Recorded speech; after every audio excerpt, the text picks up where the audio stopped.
Thank you. Welcome. Welcome. Thank you. Welcome to Aventura. We're so happy to have you here, Rabbi. Thank you. And again, we thank you so much. I personally can thank you. I've learned so much from your teachings. It gave me real practicality. Because remember, we can, you speak a lot about without action, all this is really going nowhere. So the first thing is obviously we're going to talk about Israel. Obviously, Rabbi, what practical tools, what do you recommend us doing practically for this?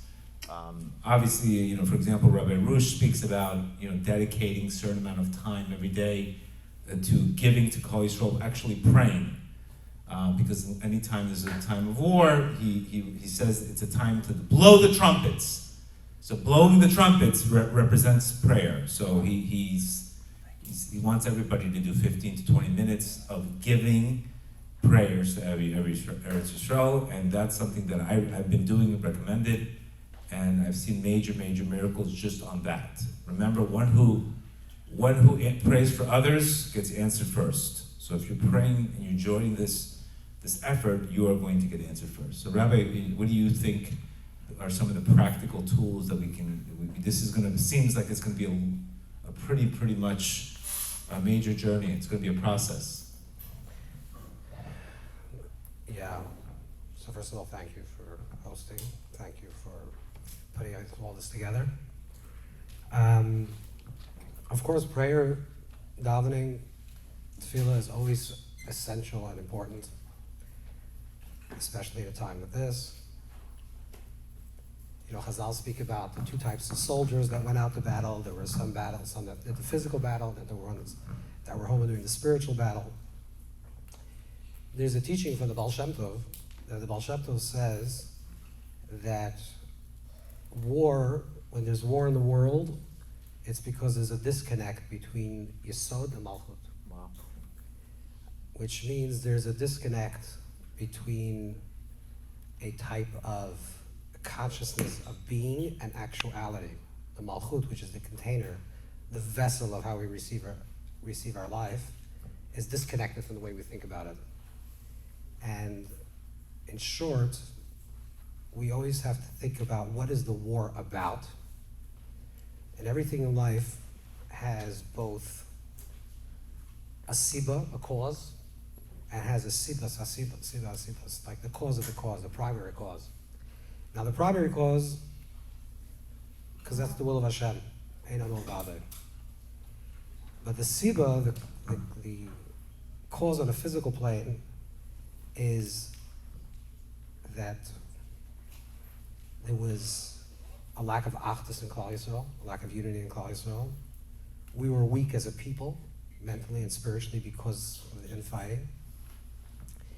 It also created a lack of bitachon atzmi, trust in oneself, to know the value of who we are, what it means to be a part of Klal Yisrael, and we were vulnerable because of that. And part of the tikkun is to work on achdus. I just want to say one important thing. Whenever we talk about tikkun, we're not talking about someone else's tikkun. Because it's very nice to talk about what else someone else has to do. Sometimes catastrophes happen to Klal Yisrael, and people say it's because those people are not keeping Shabbos, and those people are. That is a very low level of spirituality. That is exactly what happened in the Garden of Eden, and why they were rejected from the Garden of Eden. They were rejected from the Garden of Eden not because of what they did, but because they passed the responsibility to each other. Wow. That the man said, "My wife told me," and the wife said, "The snake told me," and the snake told me, someone else. And Hashem says, "Okay, you're out of here." Not because of what they did, because they didn't take responsibility. Living our life spiritually means to take responsibility for our lives and for the life that we see. So we talk about anything that we see in this world, we always have to ask our question is, what is my responsibility to this? How do I contribute to this event? What spiritually is something that I'm lacking that allow for this possibility to happen?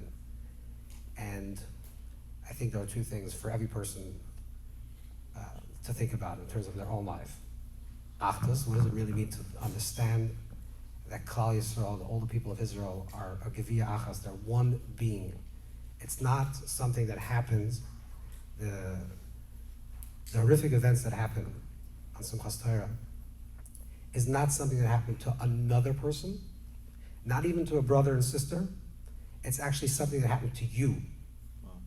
A limb of your body was cut off, and a limb of your body is now in Gaza. That's what we have to understand it. It's we, the collective. It's part of me. And therefore, the question always is, if it's part of me, what is my solution? Because I need to deal with it, and I'm taking full responsibility for it.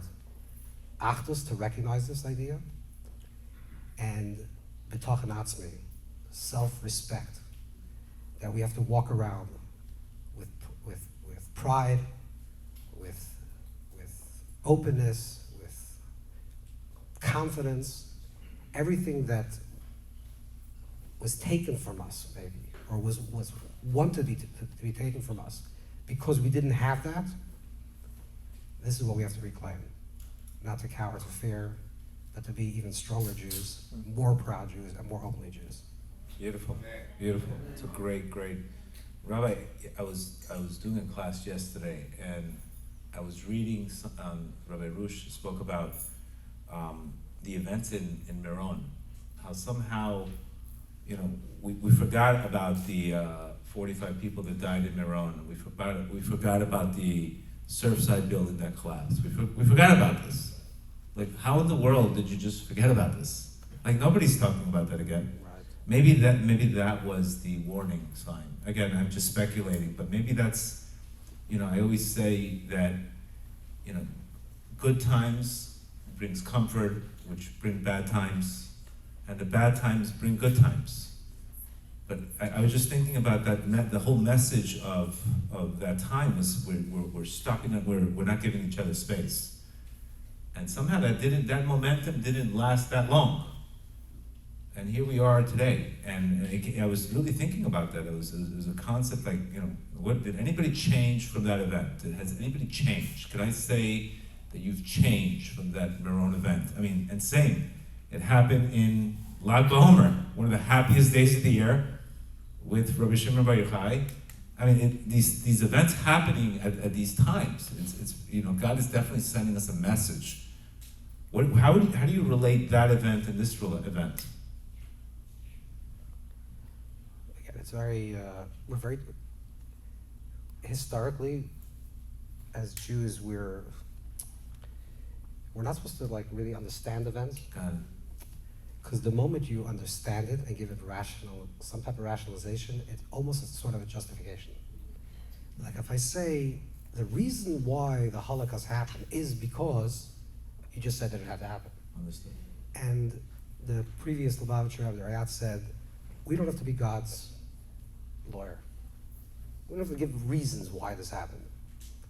And I think what you're saying is much more powerful. The question is, when there's a little knock, are we getting it? Right. Or do we need someone to slam the door in our face?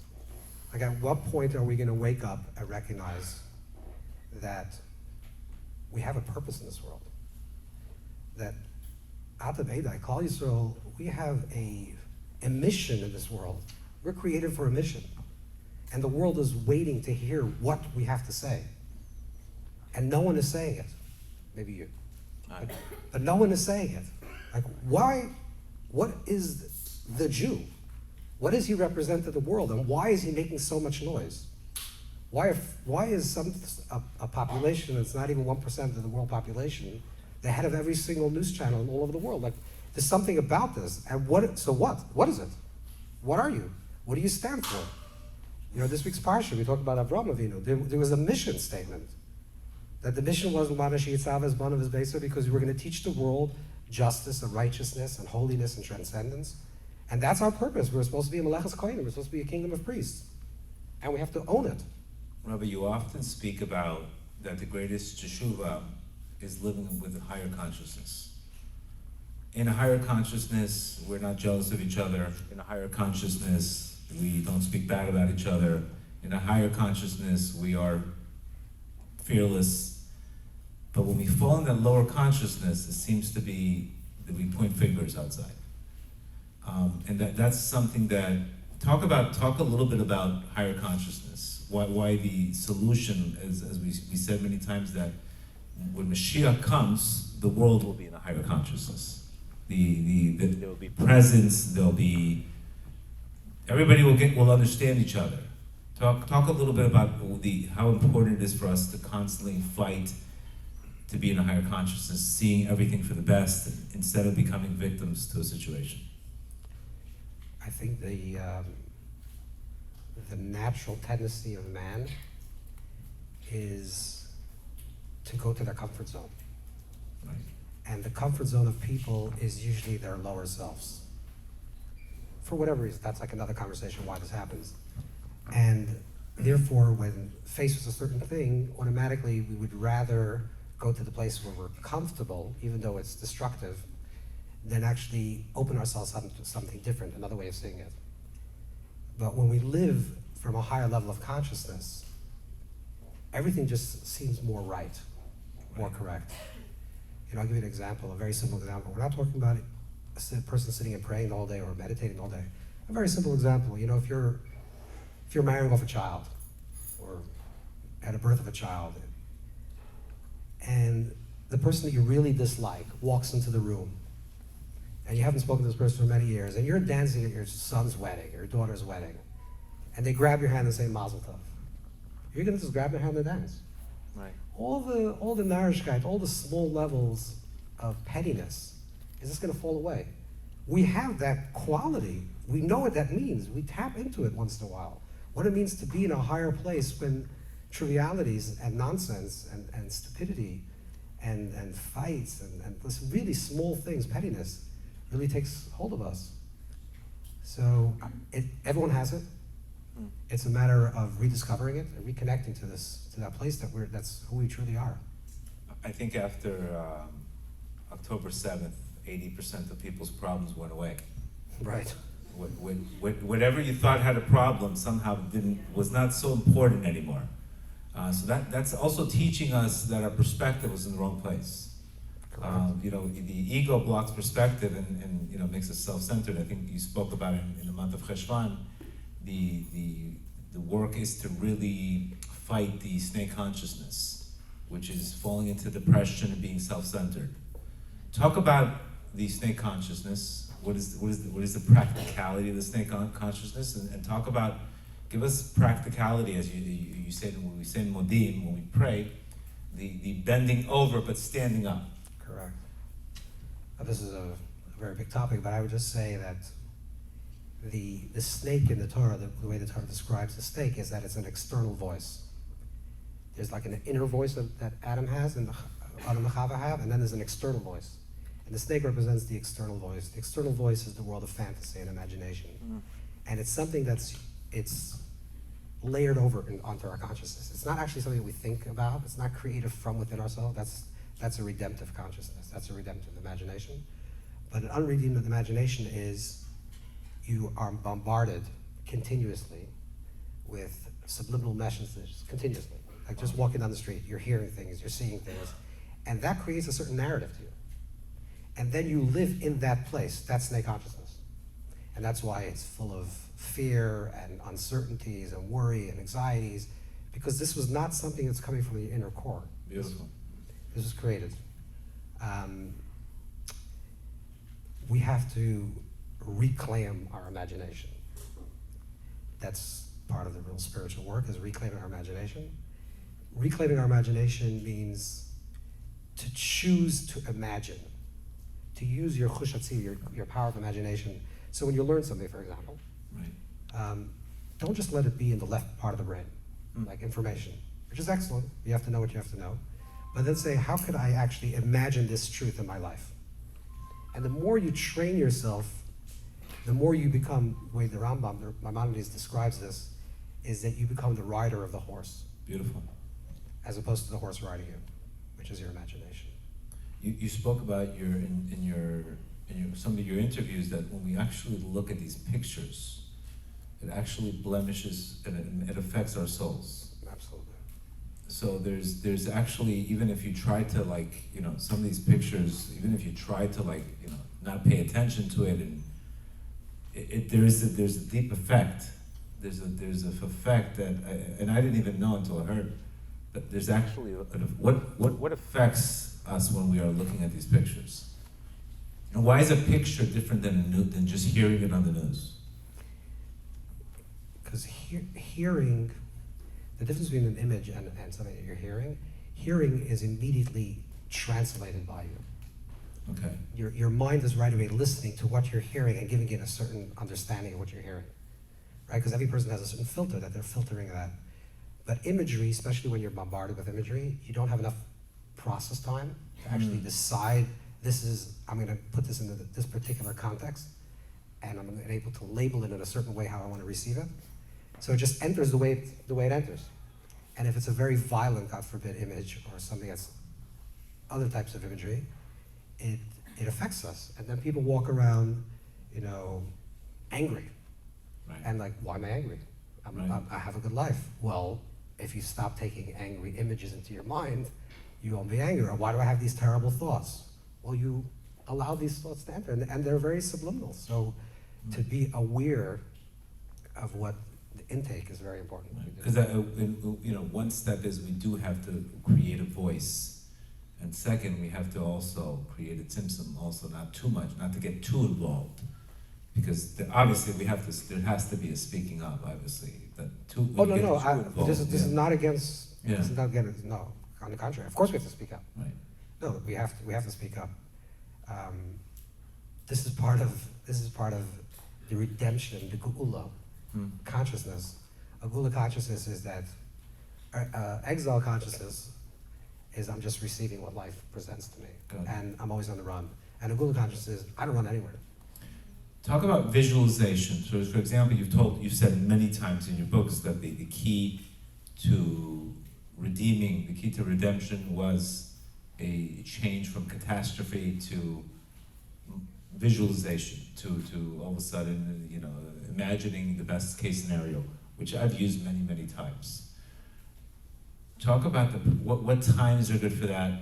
What should the person do? Should he just picture the event? I just picture events. For example, I use music. For example, I'm picturing myself going back to Israel and going on a vacation, everything being fine, and hearing good news.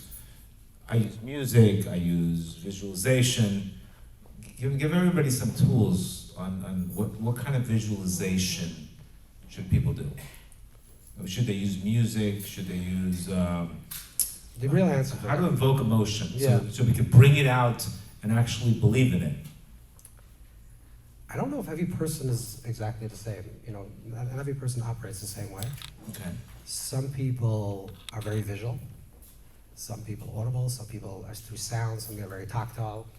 Every person has to know. You have to know who you are. The beginning of the foundation of any type of higher level of consciousness living is actually knowing yourself. Okay. Right.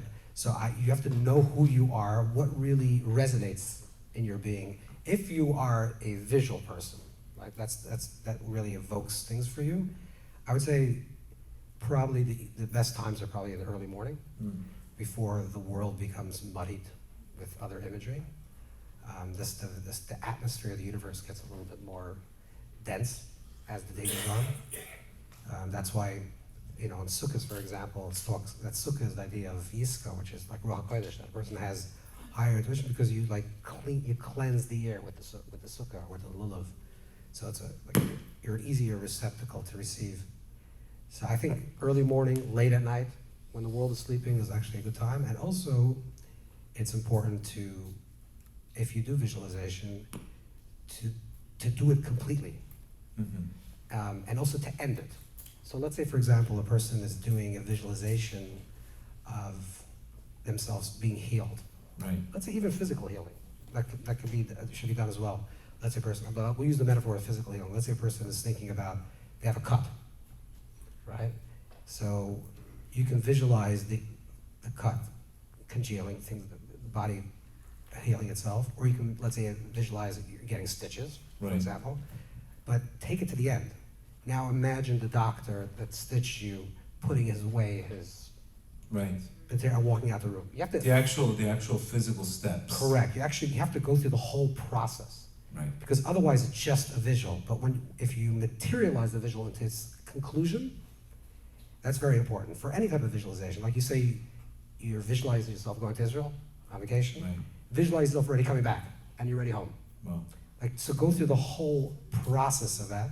And then, of course, if you're a person that's also audible, you can add music, and you can add, Right. or tactile, or movement, whatever really evokes and allows you to have that full experience. You know, I find that visualization is a great way to see where you're at.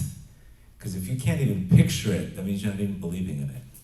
And that allows you at least to recognize where the blockage is. So I've had situations in my life where I can't even see it. And if I can't even see it, that means there's a problem. I don't believe in it. So it's you shouldn't get frustrated when you're doing these spiritual exercises and these visualizations. You should just get data. For example, if it's hard for you to do it, that means there's a lot of resistance there. So I don't look at it as something bad. I go, okay, I need to go into the breath. I need to go clear the thing. So I promise you it works. Visualization works. Rabbi Nachman said it in his teachings, lesson 62. He says, if you visualize it, and it has to be, like the rabbi says, complete, to the extent of every single detail. And I've had people getting married. I told them, tell me exactly the hotel you're going into, where you're going to book, pretend you're doing the daily, and I've seen tremendous results. Because isn't visualization Emunah? Yep, that's part of the, yes. It's Emunah, isn't it? Yeah, the Rabbi Shab writes that Emunah is to see. Emunah is to see it. Emunah is to see it, yeah. Beautiful. You see it. Beautiful. So, yeah, like you say, like resistance. You know, Klal Yisrael, the beginning of the whole redemption process, to get out of Egypt, they have to visualize themselves getting out of Egypt. This is why the first mitzvah that they receive in the Torah, even before they leave Egypt, is to sanctify the new moon. It's very important, this concept, and in my own life, I've seen this. When you are visualizing every single day, you become very sensitive because you can go into these spaces. So what happens is if you know you're going to visualize the next morning, you're not going to watch a horror film the night before. Because that horror film is not going to allow you to visualize. Does that make sense? It's extremely important that it's not so much the visualization. First, sometimes you have to cut what's not allowing you to get to these places. Because if the place itself, if you're getting so much static from other things, you can't go into that space. And let me explain to you, once you get into that space of visualization, that is the biggest addiction. It is the biggest addiction that you can go and actually wake up, get into a space, visualize something, and it comes true. It's a whole different relationship to God. It's a whole different mindset. Versus, I didn't put the work in. The same thing. We don't think about it's not working. It's very simple. I'm not putting in the work in. And that the mindset of I'm not putting in the work doesn't make you a victim. It tells you got work to do. Put the work in. And that usually has done tremendous things. I visualized so many things in my life. But again, sometimes if I can't get to that space, I'm visualizing the Heat lose. I'm visualizing this. My head is not in the space where I want to be. So it's extremely important. You have to be careful what you're watching, and these things, like the rabbi said, affect your head. So there's got to be some cutting. We can't go to the gym with 2,000 calorie smoothie and expect to get results. So we really have to be serious. It has to be a serious thing, and it works. If you use music, it works 1,000%. Rabbi Nachman spoke about it. All Hasidus is teaching about it. And that's, I think, we're all yearning for that redemption, where we can visualize something. We're all yearning for that. I just want to say that, you mentioned watching horror films before going to sleep. Right. I think which is CNN, obviously. Yeah, right.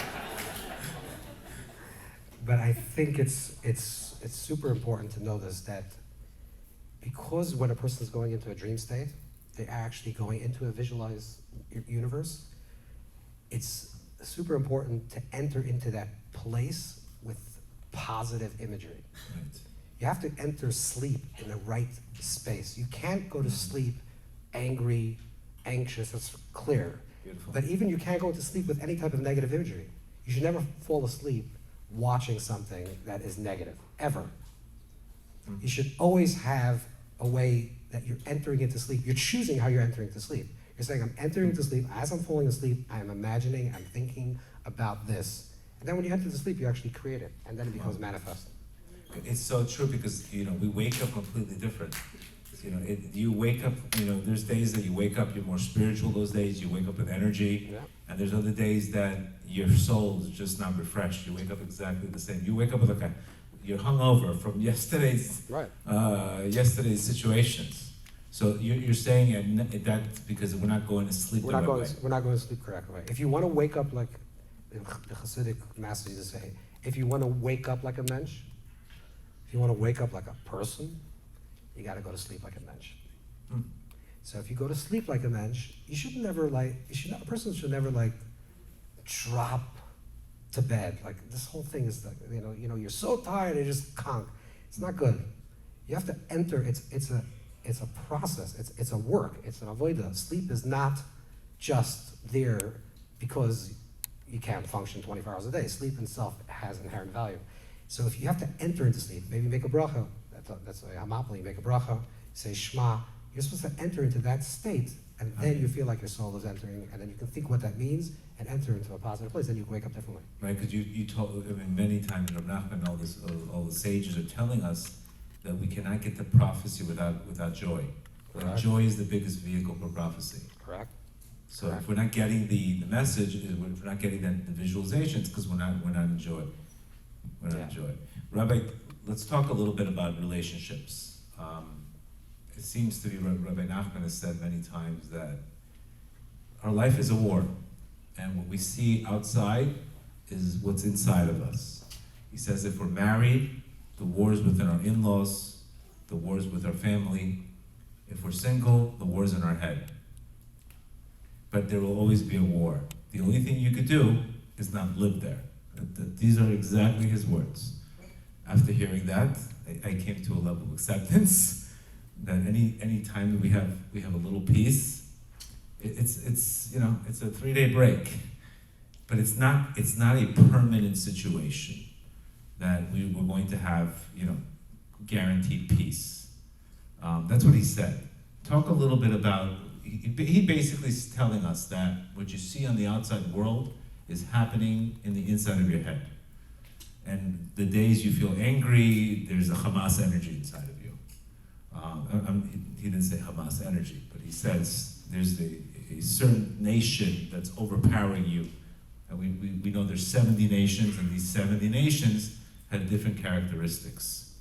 So he says that we're always going to be at some kind of a war. I don't remember the last time somebody called me up and says, I love my mother-in-law, what can we do for them tomorrow? There's always something. There's always a family member. This one's not talking to that one. This one's not talking to this one. I've yet to see a case where everybody's just on, everybody's getting along. What should we do? How should we deal with it? You spoke about equanimity. What do you suggest in a modern world with these relationship issues? It's a loaded question because it's a little frustration coming out. Yeah. Okay. Fine. There's a lot of. I'm doing a little venting myself. Okay, fine. I got it. Okay. It's because there's a lot of layers here.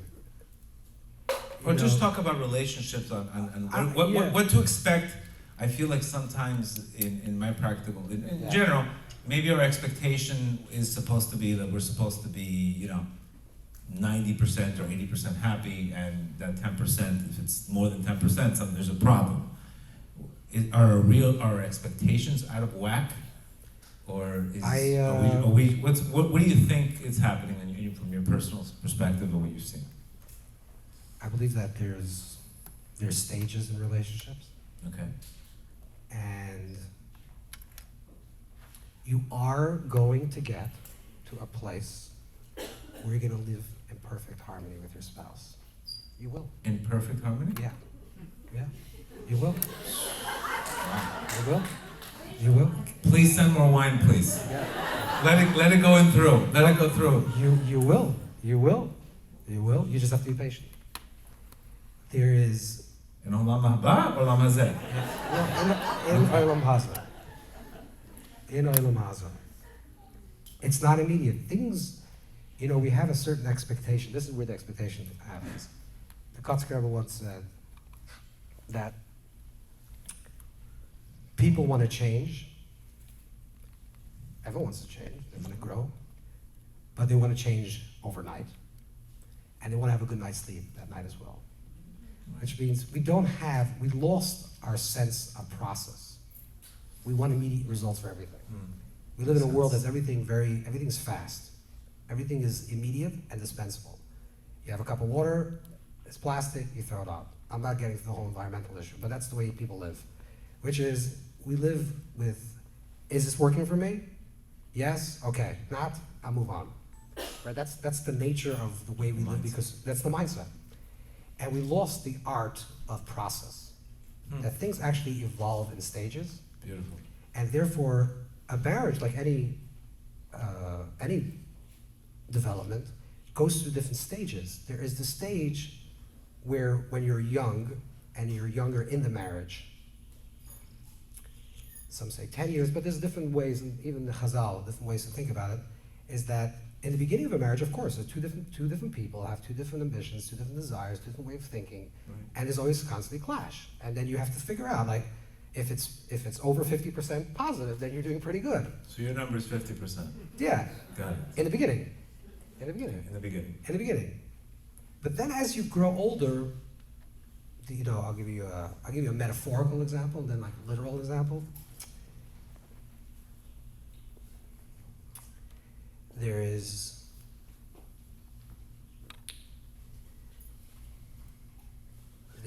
the word Bereshis.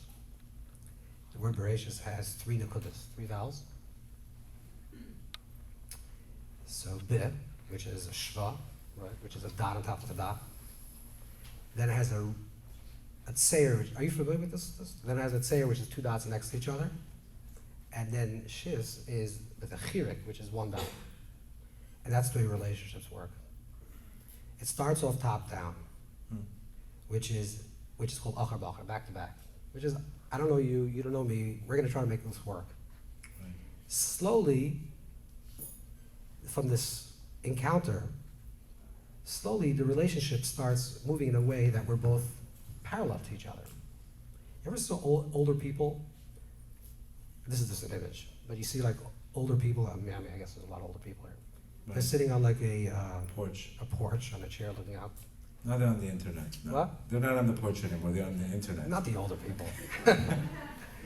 But you know what that is? You know what that image is? It's like, I'm in dialogue with you for 50 years, and at some point you're actually sitting next to me and we're looking together. It changes the dynamic. We're not just in conversation, which is healthy, which is a face-to-face relationship. And sometimes you think one and you think the other way, and therefore we have to work things out. But eventually, over time, if you have patience and commitment means it's not disposable. This is like a person that I'm going to build my life with. Through thick and thin, and we're going to work this out. Of course, if it's working, right? Obviously. And we're having a lot of better times than worse. And I'm getting committed to this person, and over time, eventually you're going to end up sitting like a tzeret, side by side, looking out the horizon, and then you become a chirik. You actually become one. And that's the perfect harmony, where you actually you share the same dreams, you share the same ambitions, and through the marriage and the stages and the process, there'll be times that you have one way, she'll have another way, and then you'll figure it out together. Like, what is the best for the family? What is best for the children? And slowly you'll start morphing into this collective vision, and I think you'll have harmony. Rabbi, what do you think? It's a very common, and I've seen this myself, I've seen this with other people, that the person you married, there's a good chance they're going to change. And there's a good chance you're going to change. So, obviously we're all trying to, fit the perfect box in the perfect situation. But usually, people think, this is not the person I married. What do you do when you see a change where a person committed, and this is a common question I get. What do you do when you see a change where a person committed that they're going to keep a certain amount of, they're going to keep Shabbat, they're going to keep a certain amount of Nida, and all of a sudden they say, you know what, not interested anymore. Is it a time for a divorce? Is it a time for patience? Is it a time, what does a person do? And that has become a very typical example today. Okay. Obviously, that's obviously, it's a loaded question. No, it's loaded because it's also, you have to tailor the question to each individual. It can't be answered Okay. Like as a club, but I would say like this. Remember, rule number one in spirituality is always me. It's never them. There is no them. It's always about me. Always about me. Right. It's always about me. So the question is like this. There's a Talmudic teaching that says that the first spouse that you marry is destiny. Baska labaska, is a heavenly voice, says this is the person you're going to marry. The second one, which is not in sequence, but the second one you're going to marry is going to be Lefi Maisa, according to your actions. And the deeper understanding of that, it's actually talking about the same marriage. Oh, wow. You marry the person because that's what Hashem wanted, especially if you're young. Like, no one really knows why they're marrying this person. They really, you think you do, but when you're in 20s, you have no idea. Because that's what Hashem wanted. This is the person I want to share my life with. You're young and stupid, which is the best. Exactly. So Hashem's power can come through you without actually your ego getting in the way. Okay. You're living your marriage, and it's destiny. And 10 years later, you should know, it's Lefi Masa, it's according to your actions. Wow. The person is actually a reflection of you. Now, we're not talking about an extreme example, the person abusive. I'm not. The guy or the girl? Both. Each one is a reflection of each other. If I see something in my spouse, that's a reflection of me. The way I acted for the last 10 years produced that. And the way she acted the last 10 years produced this. And each one has to take responsibility in the marriage and say, what did I do in the last to turn this person into a person that doesn't want to keep Shabbos?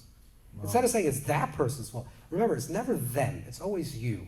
Them is the snake in the garden.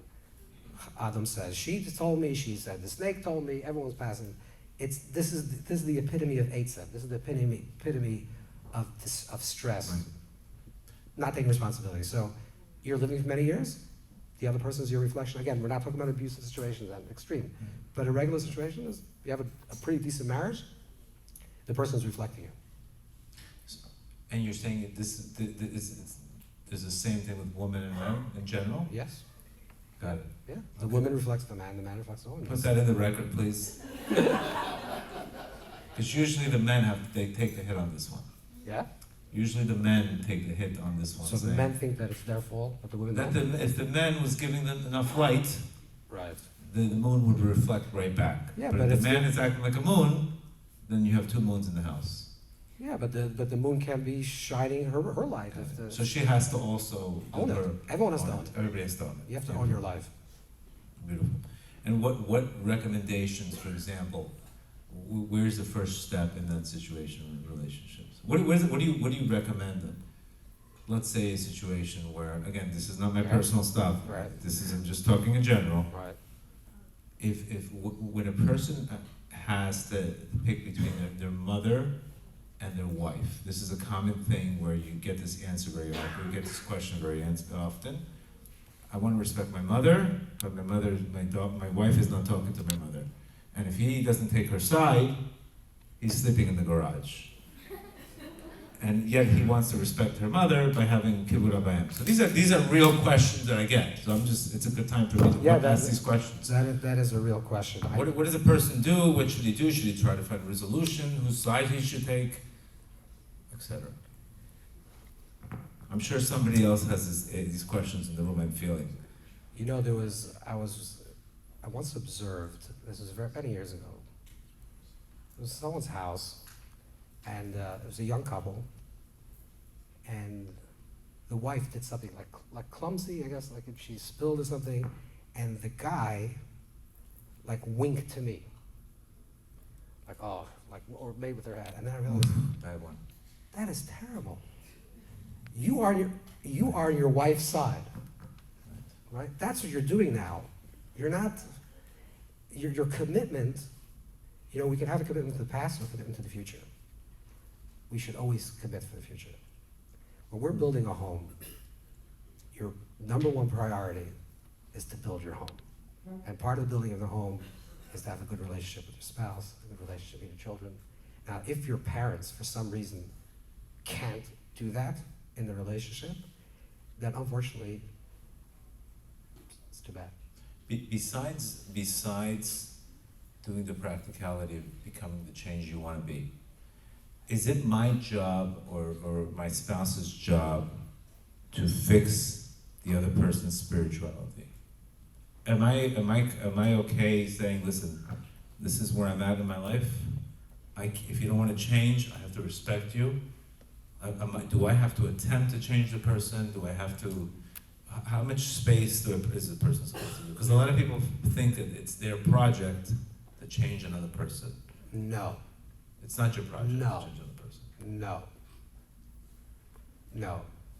Okay. Absolutely no. The reason why the other person, you're living with this other person, is to change yourself. Got it. That's what you have to realize. Beautiful. It's always about yourself. That should solve 50% of the marriage problems in here, right? I think the men are not moving too much here. They're not smiling either. Rabbi, you speak. You've created. You have books on breathing. You have books on meditation, and something was very fascinating where we really went into the connecting to the breath. Is you spoke about that. Our Rabbi Kaplan also says this, mirrors this exactly what you say, that one of the best ways to connect from your subconscious mind to your conscious mind is through the breath. And obviously, 90% of our lives are from our subconscious. What practical tools do you have for that? Again, the rabbi, just to tell, the rabbi has books on visualization, the rabbi has books on sound, the rabbi has, it's very strange that you see this practicality and how you're really bringing these things out. What kind of breathing methods do you do practically? When do you breathe? And what do you recommend? Did you realize your mic went off when you asked me that question? And the answer, I'm not going to say what I do, because that's okay. Just in general, that's my story. Talk about the breath, and talk yes. about the importance of breathing, yes. talk about everyone knows about the importance of breathing, because everyone breathes, right? You need to breathe to live. I think that's the reason why it's the most accessible spiritual practice, breathing, because it's something you have to do anyways. Like you tell a person, I want you to sit now and visualize something, but I don't. I want you to sit and hear different sounds and chant. I don't. But breathing, you're walking down the street, you're breathing. So might as well make it into something that's deeper. The whole process of creation, the way the divine light, Hashem's light comes into this world, is a way of inhale and exhale. This comes from the Ari, but Baal Shem Tov speaks about this Hevel Elyon, this supernal breath of life, which is that the life force enters into this world, which is like the external exhale into this world, and then the life is returned. Everything is constantly being refreshed. The world is constantly being renewed.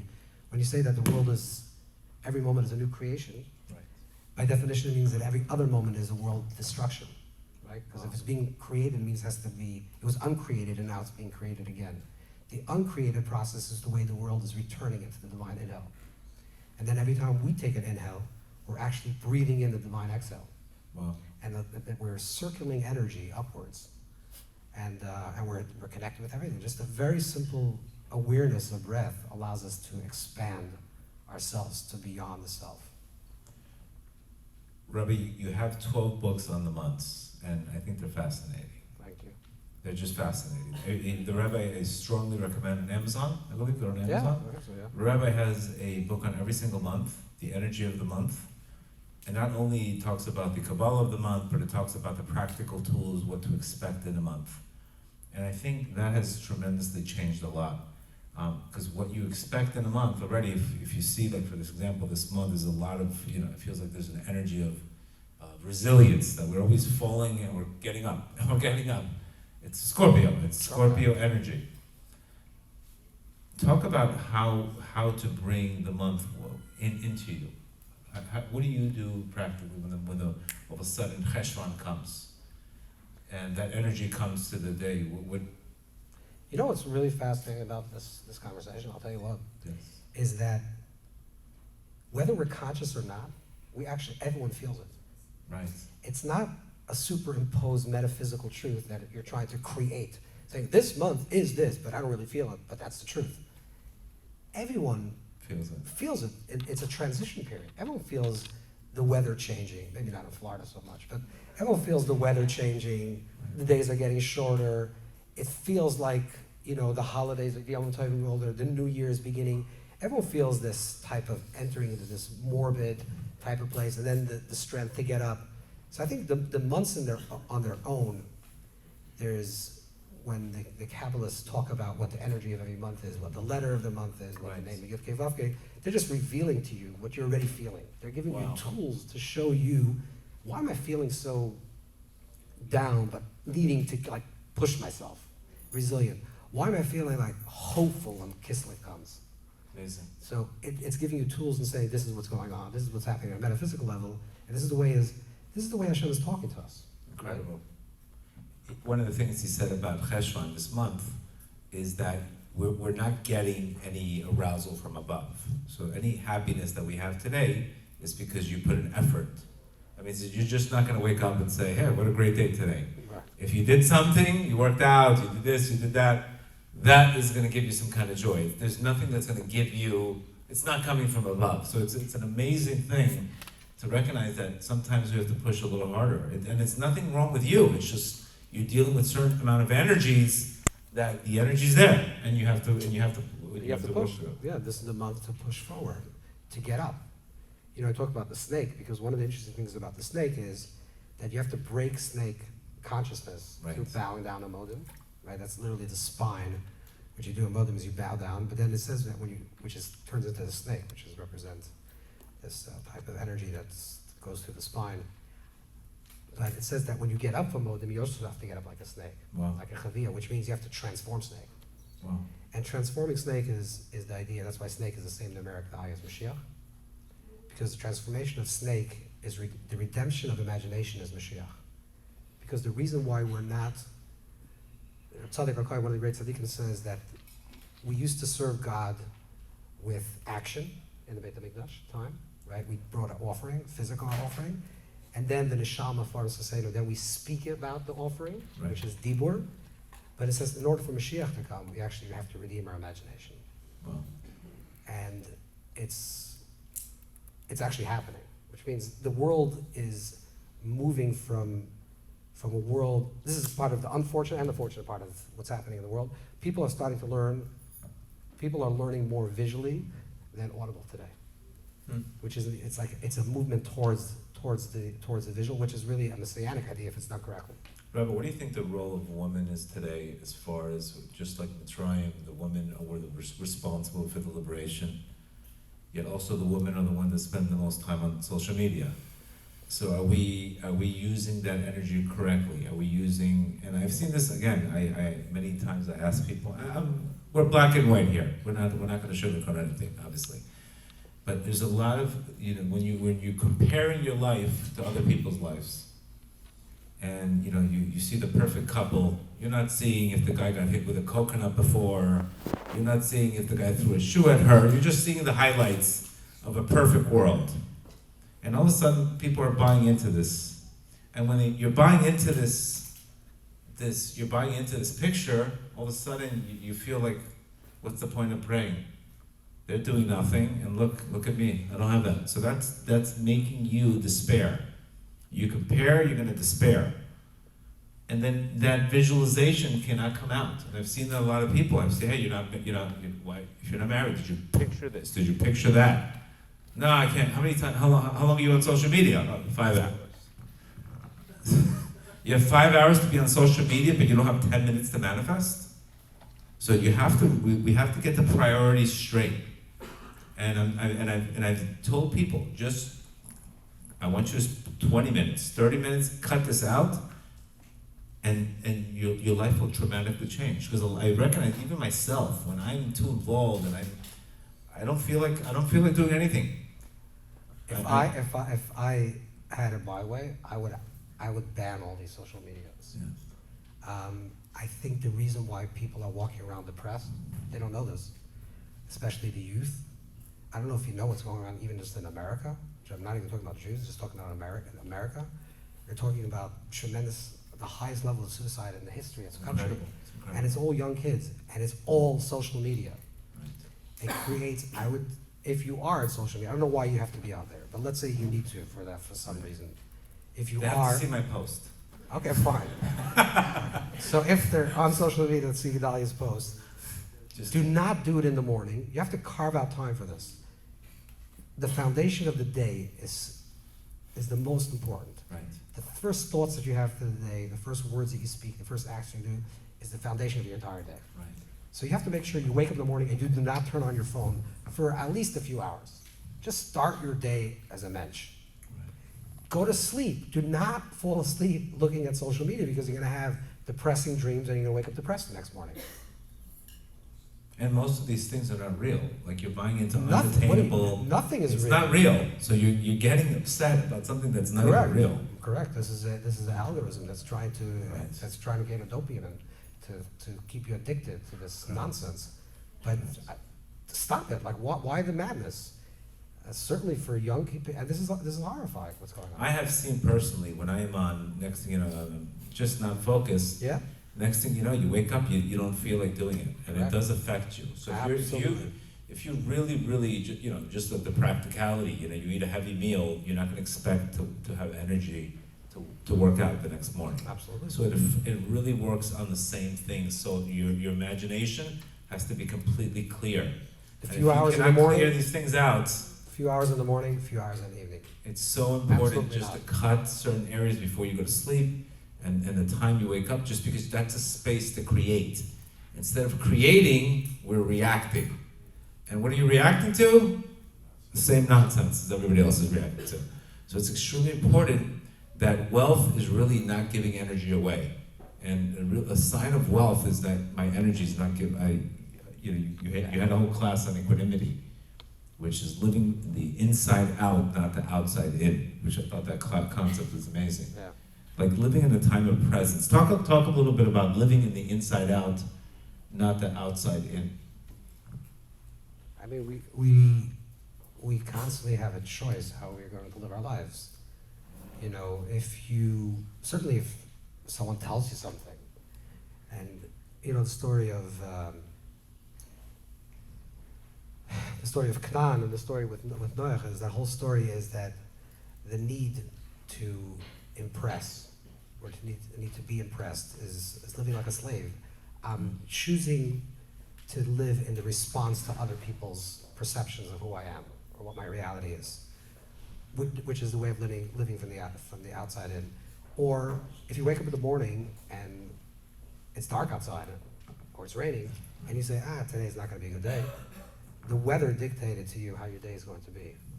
But living from the inside out means that I am choosing how my day is going to be. And I wake up in the morning and I say, my Dani, thank you Hashem for giving me this beautiful day, and for turning my soul, and for believing in me. And this is going to be a wonderful day. This is going to be the best day of my life. Every day you should say that. And it will. So the solution is not to avoid, like you hear this mindset today, avoid toxic people, avoid this, avoid that. No, just deal with the people, but see how you can react differently. Is that the message? Or is it to put a boundary and say, get lost? There are two types of toxic people. Okay. There are certain toxic... Because today we're putting toxic on anything. Exactly. Anything's toxic. Everything's toxic. But I'm talking about like the low level of toxicity. Right. Is manageable. Okay. People that you can manage, we always have a choice in every experience that we have in this world, whether we're the recipient of the experience or the creator of the experience. Beautiful. Every moment. I'm having conversations with you, I'm choosing what I'm going to say, and I'm choosing how I'm interpreting what you're saying. So I'm a person has always choice whether you are the effects of life or the cause of life, either the creator or being affected by it. And if there are certain people in your life that you can manage, which means they're toxic, but they need to be around. I don't know, maybe it's a coworker, maybe it's even some in-law or something, just for the harmony of the family. You have to deal with this person. Then you say, I'm going to enter into that place, choosing to be in a good mood, even though the person I know is going to say X, Y, and Z. Then there are things that are so toxic that I don't have the strength to control myself to do that. Maybe you will eventually. But if you don't have now, then stay away.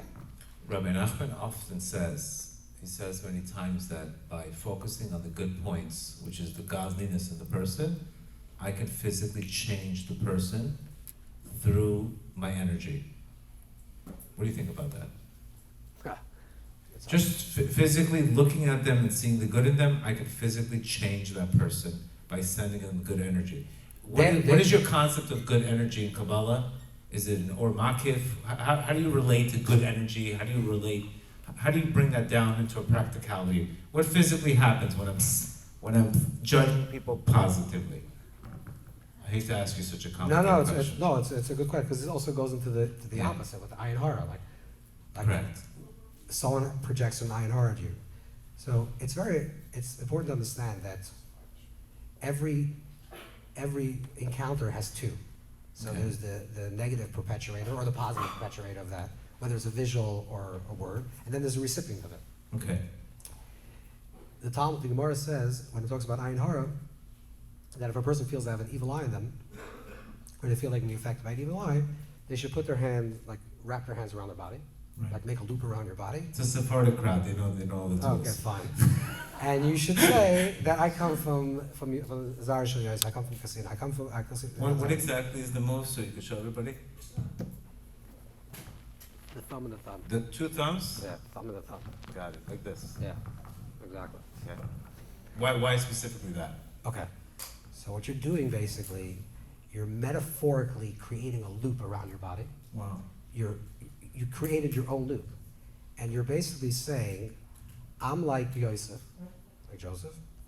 and you can't affect me because I am protected. It's incredible. And the moment you do that, even if a person is looking at you with a very negative eye and a jealous eye and trying to affect you, you just protected yourself. So in order to receive a person's energy, you have to be open to receive it. For negative, and that's also for positive. Wow. The same thing also with positive. When you look at another person and you see the Nukudat Tov, you see the good point. The good point within the other person, and you allow them to see it. You say, I know that you're going through a hard time, and I know that you're really struggling with this X, Y, and Z, but you're a wonderful listener. Or you're actually really, really super sensitive. You give them like a compliment, and they believe it, because it's who they truly are. It allows them to reveal that in a much more open way, and that to expand into all levels of their being. Back to the question about the ayin hara thing. Yeah. Okay. Why are you associating with Yosef Atzadik? Was it because he was constantly happy? Yosef Atzadik what makes him merits that he should be the one that protects people from ayin hara? Because Yosef Atzadik never, there's a teaching that says, you say this every morning in davening, you say, Al tigu b'mashiachai. Don't touch the Mashiachs, the Messianic, the Messiahs, the Mashiach. And Chazal say, the Gemara says that Mashiach is Elif Negesh Yisrael, the children. That Chazal say that who's the Mashiach? Who are we talking to? We're talking about children. Now, why children Mashiach? Because you ever had a child? A child is a person that lives with dreams. I had a child, he's already an adult, had a child when he was 10 years old, or maybe 7, 8 years old. He bought a scepter, he says he wants to be the king of the universe. And I said, that's amazing. Wow, you want to be the king of the world. And then there was some member, I'm not going to say who, of the family, not the immediate family, once heard him say this, that's not a job. You can never be the king of the universe, that's not a thing. And I'm saying, I'll take of a Mashiach.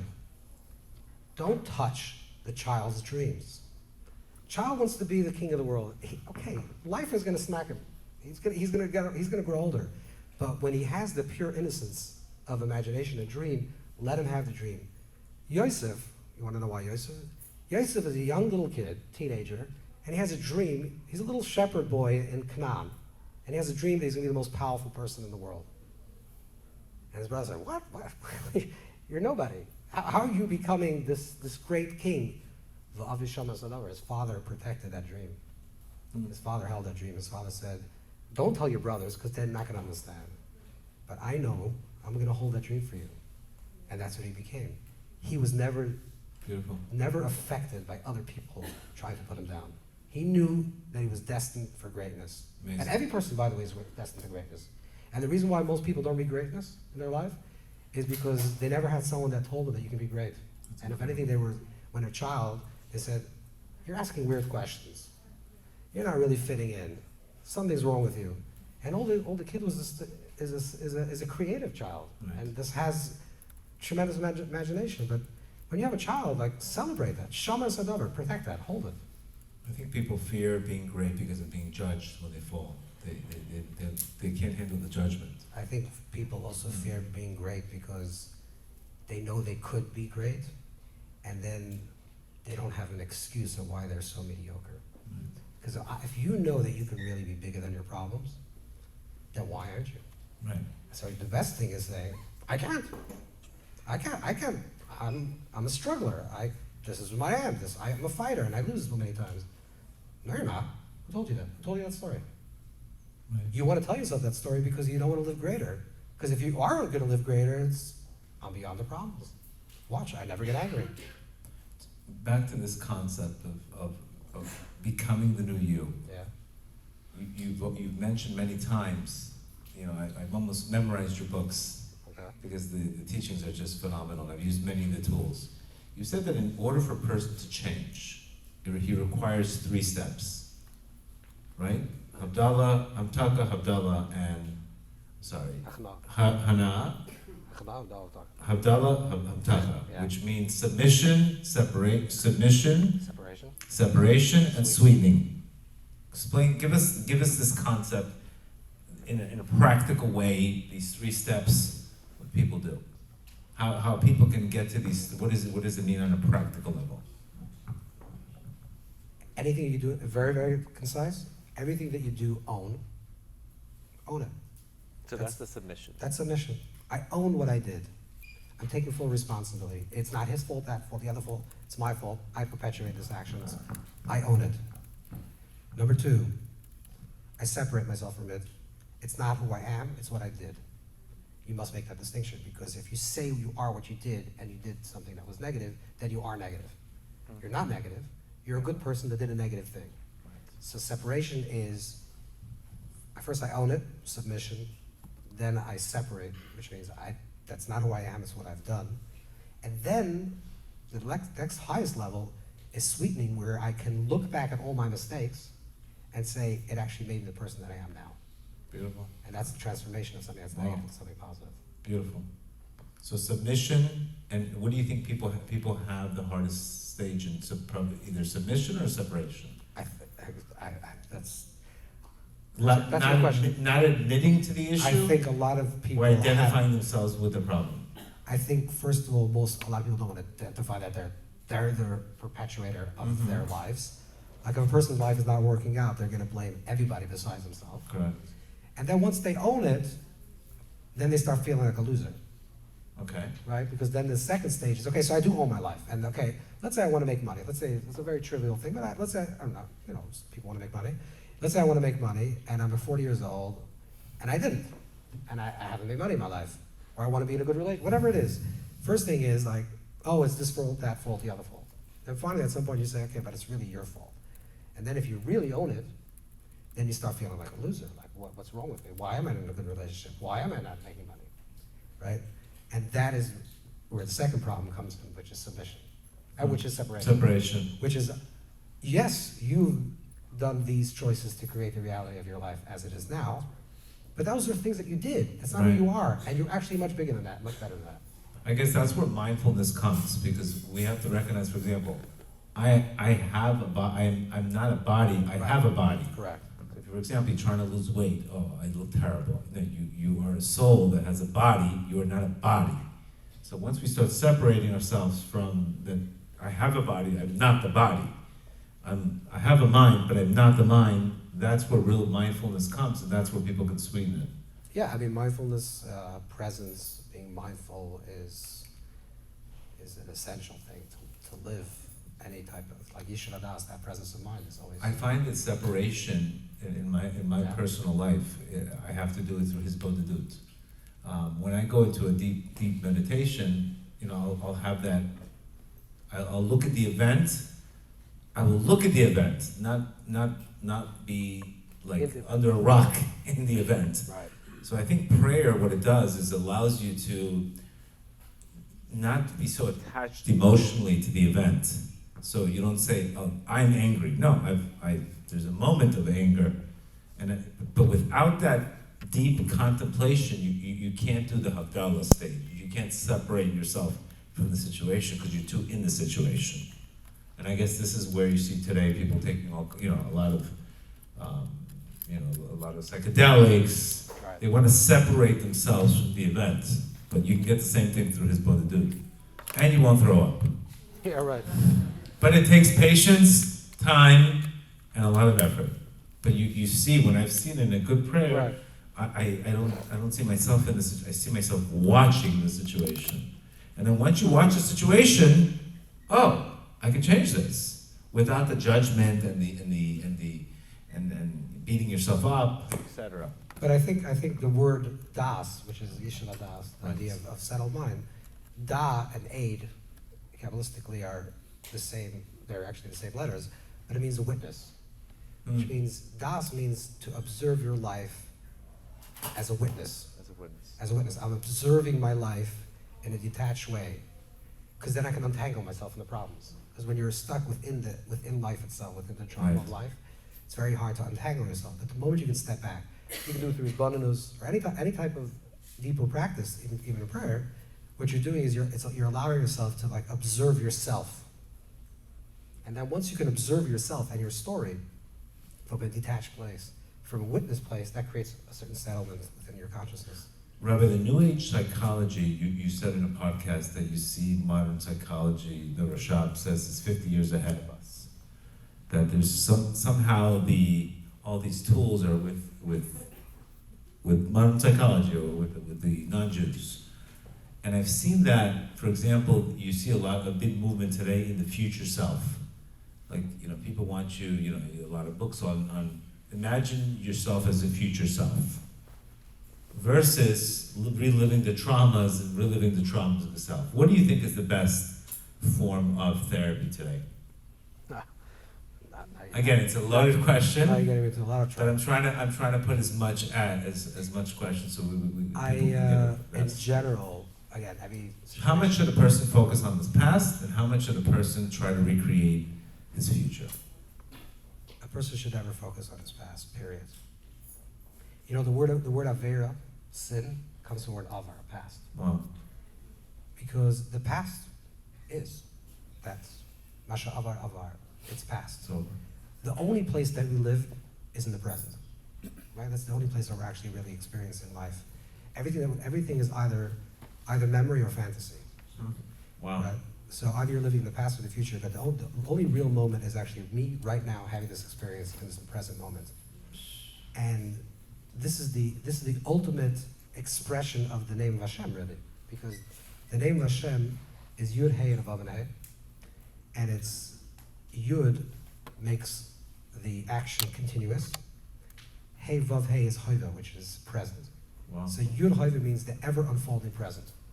If you're really connecting to the highest level of God, it means you're fully present in the unfolding present moment, the eternal moment of now. Amazing. And in our life, nothing happens, nothing is gained. I'm not talking about extreme examples, of course. Sometimes there's Sure. extreme examples that's because of certain traumas that you're feeling in the present, something a past experience. But it's much healthier for a person to live in the present moment, being pulled by a possible future than being defined by your past and trying to undo it. Now again, in certain situations, the only way to move forward is to untangle certain things that are pulling us down and holding us back. But if you know yourself, that you can be in this present moment fully alive and engaged in the internal present, forget about the past. Look, Masha Haya Haya, it was us, it was done, it's perfect. There's a place of Yediyah and Bechira, there's a place of choice, and there's a place of Hashem knowing. Right. Everything in the past is exactly the way Hashem wanted it to be. Everything. Wow. That's why the highest level of tshuva is not to do tshuva. Right. No, it's not to do tshuva. The highest level of tshuva. The highest level of tshuva, of course. The highest level of tshuva is not to. The highest level of regret is not to regret. The highest level of tshuva is not to do tshuva, because the moment you're doing tshuva, you're saying the thing that I did in the past was actually bad. Wow, amazing. But it wasn't. It was exactly what God wanted it Very to be. powerful. You first have to own it, separate it, sweeten it, and then come to realization that I don't have to do any tshuva for anything in my past, because that's exactly how Hashem wanted me to go through that particular challenge, Wow. of that particular reality. That's incredible. Time to let go, everybody. You heard the rabbi. What are we letting go?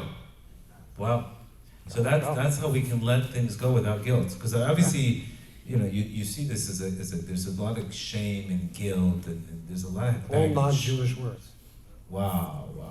Guilt is not a Jewish word. It's Beautiful. I know everyone uses Jewish guilt and all these words, but there's Jewish mothers give the Jewish guilt. There's no such thing as guilt. Guilt is an inconsistency between something you've done and something that someone tells you should do. That's Either you own it or you don't own it. Wow. That's an incredible message. And that's why I love Hasidus, Rabbi Nachman also. He speaks about getting up 7 times. And he never replayed unfinished business. He never replayed the past. Of course not. Rabbi Nachman says in his teachings, he never replayed the past, and even spoke about the greatness of just forget about it therapy. He's saying forgetting is one of the greatest gifts we have, because if you didn't forget things, you could never study the parsha over and over. You could never start a new prayer. The fact that you can forget is one of the greatest gifts that we have. So all this, we're living in a world of resentment, we're living in a world of guilt, we're emotional blackmail. Let it go. Let it go. Absolutely. It's easy as that. We are going to take some questions from, everybody's shocked right now about letting it go. Is everybody okay? Do we have to call Hatzalah or we're good? Yes, you can let go, believe it or not. We're going to take some questions from the crowd. Yeah. Yes.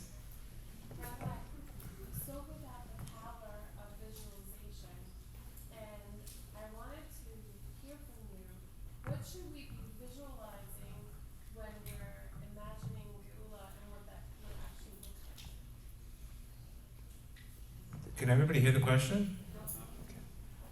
Okay. Rina asked, what should we visualize when we are imagining Geula? What practicality should we visualize? There is 2 ways how to see this. There is the Geula Klalis, the general, the world redemption, which you could visualize, the Beis HaMikdash, a fire. This is like, and it's tzaddikim speak about, other tzaddikim speak about doing this. But I think with regards to every individual person, I think they have to think about the Geula Pratis, their individual redemptive state. What would it look like for you to be operating in your highest level of consciousness all times? How would that be? How would you act in the world? How would you interact with your spouse? How would you interact with your children? Beautiful. And I think we have to visualize that. What does it mean? How would I walk into my house? There was a famous Poisek, Shlomo Zalman Auerbach, big tzaddik, Poisek, older man, and he was in his 90s, and he was about to go into his apartment, and someone saw that he stood in front of the apartment, and he didn't walk in for like 2 minutes. He was making his beard and making sure his dandruff was off. And he said, someone asked him, what are you doing? He says, I'm going to meet my wife. That is to be in your best place. You come home and you're the prince, and your wife is the princess. Beautiful. Beautiful. Yes. Wasn't really touched upon, but regarding the war and everything, what are we supposed to do with everyone beating on us on social media and in the world? Are we supposed to speak up like these people in like New York saying, blah blah blah blah blah, don't talk to me about Israel like that? Are we supposed to be quiet? What's the right way to react to all this hate that's everywhere? You wanna You can answer.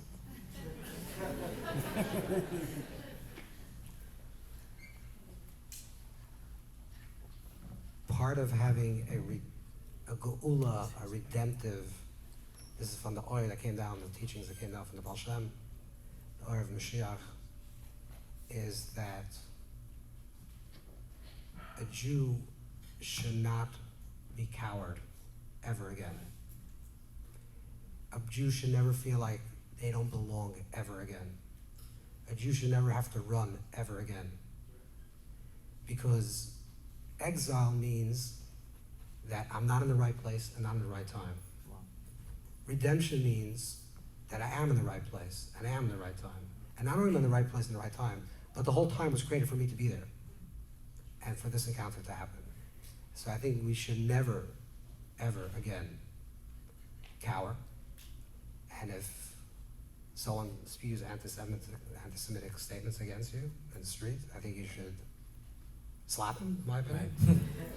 Hit the gym, that's my answer. I want to tell you a story, a very quick story. The Baal Shem Tov, one of the greatest Jews that ever lived, once asked in the Heichel, the highest chambers above, who is his companion in Olam Haba, in Gan Eden? Like, everyone has a companion. Like, who's going to be the person that he's going to be in Olam Haba with? So they told him the vision was that if you go into this in the forest and you're going to meet a Jew there, and that's going to be your person.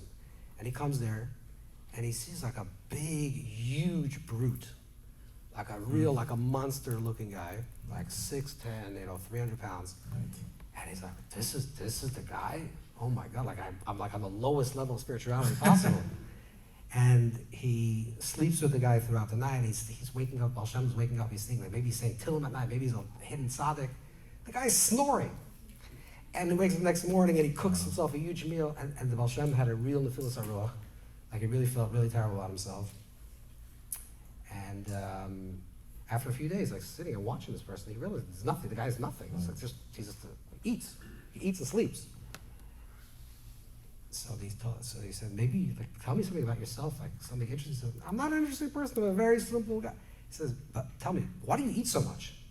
Like maybe this is the secret. He said, because, I'll tell you why I eat so much, because when I was a child, it was a pogrom.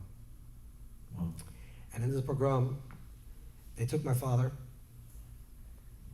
the Cossacks took my father, and my father's a twig. They picked him up, and they threw him in the fire. And he disappeared within a minute. And I swore then that never will any anti-Semite ever be able to pick me up, let alone throw me in the fire without me putting up a fight. Beautiful. And that was the Baal Shem Tov's companion for Gan Beautiful. Eden. Wow, that's a beautiful story. Hit the gym, guys. If you look at all those people, they can't even they're all wearing masks. They're afraid of COVID, they're not even gonna do anything, these bunch of losers. They're all covering up, they all put masks and all there's a bunch of cowards. Absolutely. You need a Moroccan president, everybody will be finished. Exactly. I agree, brother. One Moroccan president, Shemaisra, one scream, everybody's finished. I happen to agree with you. One Sephardic president's all over. Huh? One good Moroccan president's all you need. I agree. Okay. Next question. In the back. How we do if we are a collective consciousness to avoid that negative thoughts, because we are a collective consciousness, so Right. how you do to block that negativity? This is a good question. If we are a collective consciousness, how do we block the negativity? Because we're all responsible for each other. And some people, you can actually receive another person's thoughts. Right. But to do that, you have to be in a very sensitive spiritual state. Most people do not pick up other people's thoughts. The tzaddikim speak about during prayer having other negative thoughts, saying, this did not come from me, it came from somebody else. And if it comes from somebody else, and this is very tricky, you have to know whether the thoughts come from you or from somebody else. If it comes from somebody else, what the Baal Shem Tov teaches is the practice of Allah's Amidas, which means the elevation of thoughts. Think about what is the root of that thought, and how could I transform that form of that thought to a different type of form? Because everything has the essence of the thought, and then it has the form of the thought, or the story of the thought. But the essence of the thought is always pure. Well, Every core of every emotion is positive. It's always the narrative that's the negative. So if I have a feeling towards something, that's positive. What I want to do with that feeling, or how I'm feeling that feeling, that's already the story, that's the narrative. that's the imagination. That's the imagination, that's the narrative, it's the ego. So the imagination is the narrative. Correct. Correct. But the thing in itself is always The pure. essence is pure. The essence of everything is pure. So if you're having a negative thought, strip it from this negativity, which is the form of the thought. And let's say it's a thought of aggression, God forbid, or something. But that is also an engine to do something. Like you can use that, like to push yourself, to grow. So you're using that same core without the narrative. And that's how you elevate thoughts. Right. I, for example, sometimes I'll walk into the energy of a room, I'll see there's a certain stuckness. So you have to open people up, and so that will be the sign that there needs to be opening up. Correct. We need to open people up through humor, etc. That will be the energy. Yes. What would you recommend, or if you would recommend, using Kabbalistic meditations with angelic names to protect one's mind from negative energies?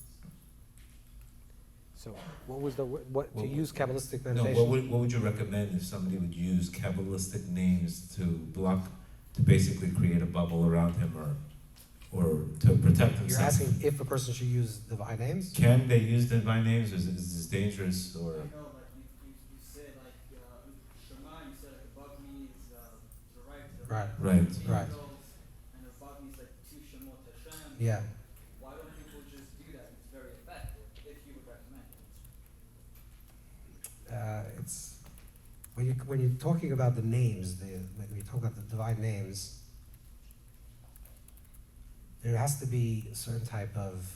You're talking about very delicate spiritual, high level spiritual frequencies, and if you don't do them correctly, Go backfires. yeah, it's actually it's not good. It's actually like holding hot coal. So it works. It's detrimental. So if a person is every person has to know themselves, and I don't want to say blanket statements, but using shameless, using generally sacred names is something that you should be prepared for. It shouldn't be something that's done lightly. If that's something to be done. Would you say something like Eno Novado is That's the thing. Eno Levade, simple enough? yeah, Eno Levade is not a name. That's Eno Levade is always. Right. Eno Levade breaks everything every time. Nefesh HaChaim rise. This is generally, but that's just. Eno Novado is the first letters are 111. So, for example, just focus on oneness. That nobody can affect you unless you're giving that energy away. Yeah, right. But the particular names, the sacred names, is something that Baal Shem Tov has a sentence, Machshava Lo Tihyeh, which in itself has is Maslow, yeah. Right. which has a certain name that you don't mention, you just contemplate. Correct. So would that not be? But that's the name that the Baal Shem Tov revealed. The names that Baal Shem Tov revealed is different. I don't get into like technical things, Got but it. the names that Baal Shem Tov revealed is very different than what Dari did. The names that Baal Shem Tov wrote are names that you could have mentioned. Or you're picturing yourself in a Magen David, in a Magen David. Okay, that's something else. Yeah, that's right. something else. Right, I'm saying, but actually using sacred names, you could use the Baal Shem Tov's names. The Baal Shem has Got it. particular names, like Aleph Lamed Dalet. This is the different Agla. These are names that Baal Shem uses, but I would not use, lightly the other names of Hashem. Yes, Blanca. So I started to get a little vocal on social media about like how we need to own being Jewish, and we need to step into prayer. And a friend messaged me on the side and said, "We should have this conversation not on the public thing, but prayer doesn't help." And I felt like. Pray for them. Thank you. I didn't know what to say. And like, do you have any suggestions on like what can we say to a person that doesn't even believe in prayer? Especially now at this time. If you don't believe in prayer, then prayer is not helpful. The essential ingredient for prayer to work is to believe that it could work. Emunah, faith, is dveikus. Emunah is not super rational, external. Emunah means the experiencing of divine. And when you're experiencing divine in prayer and with trust, you actually draw down that energy into this world. Bitachon, trust, is a proactive activity. Trust doesn't mean I just trust. Trust means that I am drawing down this reality into this world. When you trust in Hashem, you're drawing down this quality of trust into this world, this quality of kindness into this world. And it's the way we draw down into the world protection. But like we said before, every single thing has a recipient and a giver. We have to be open to receive it in order to receive it. And a lot of people have a lot of religious trauma. So Yeah. maybe their father told them, pray, you're not praying, wake up and pray. So they're burnt out. So there's a lot of burnt people that are burnt out, and there's a lot of reprogramming that has to be done. And What could I answer them? give her space, let her vent it out, and then little by little, they explain to you why do you feel like that, let her talk about it. And then sometimes if there's a space, you could talk about a bad case of food poisoning that they probably had. And you should try a different, because many people, even when I was younger, before I got into Rav Nachman, go to synagogue, go pray, there was no feeling and emotion. So they didn't feel that, the vacancy. So try something else, But there has to be a space usually. Yes, I think. Hi, my name is Ellie DJ. I live here in Aventura. In the beginning of your, Dali actually asked you a question at the beginning.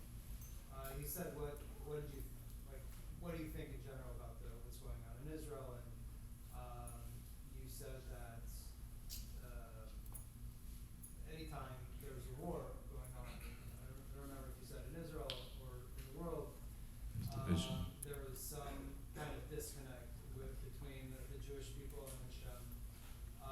And you also mentioned that when that happens, oftentimes people, when we see a war going on in Israel, oftentimes people will look at, around them and say, this is happening because this, because these people, because they, because that.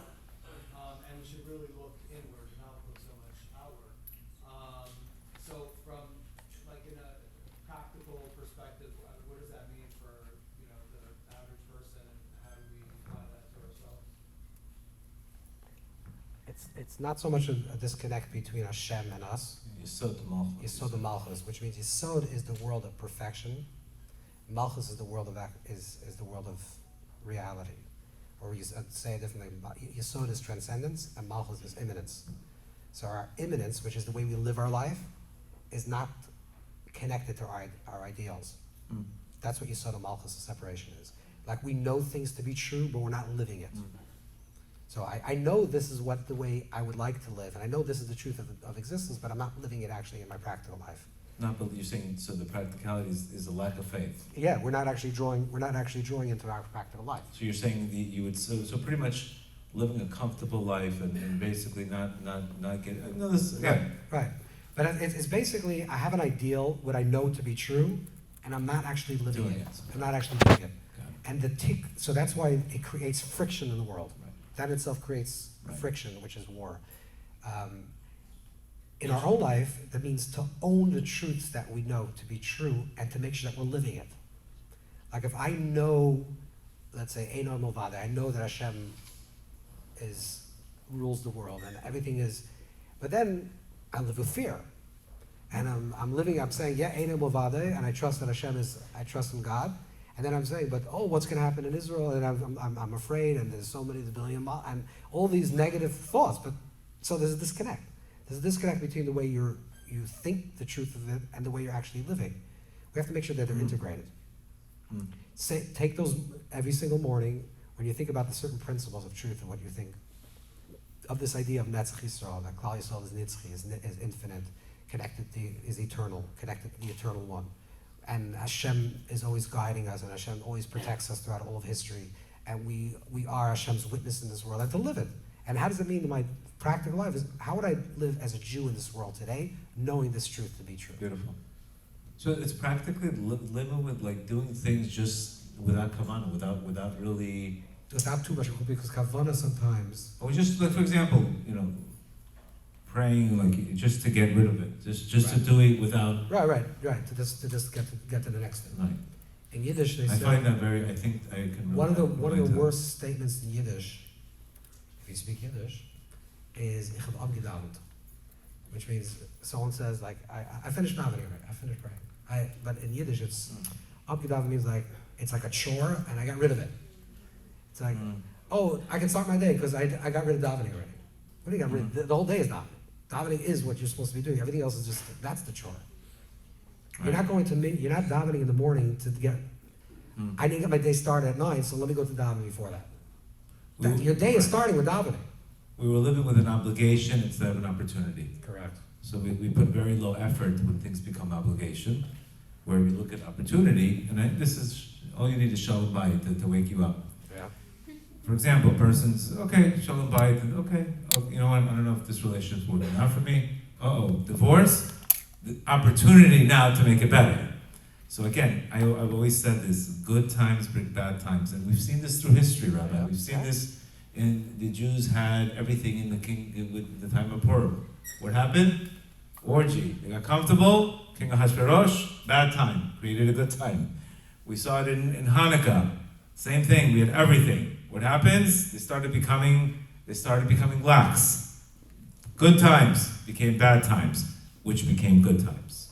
So just think about practically in your life, when you start getting comfortable, you're inviting a bad time in.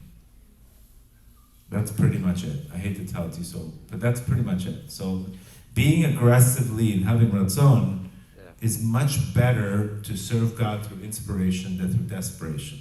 Because through inspiration, at least you can control the process. Through desperation, there will be a wake-up call. And who knows where the wake-up call is going to come through din. So that's something that I've always had in my mind, that comfort is the beginning of slavery, because next thing you know, I have to feel the right way to wake up, etc. Yes?